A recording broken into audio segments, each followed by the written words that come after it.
Types of vectors. Vectors whose initial point is A and its terminal point also A.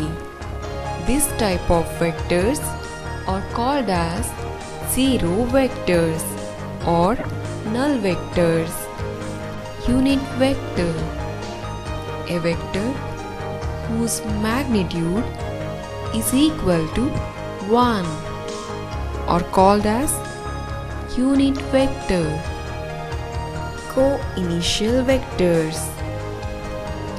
Two or more vectors with same initial point are called as co-initial vectors. Collinear vectors. If two or more vectors are parallel to each other, then irrespective of their magnitude and direction, they are called as collinear vectors. Equal vectors. Two vectors are said to be equal if they have same magnitude and direction.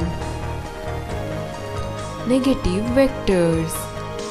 Vectors whose magnitude is same but direction is opposite, then they are called as negative vectors.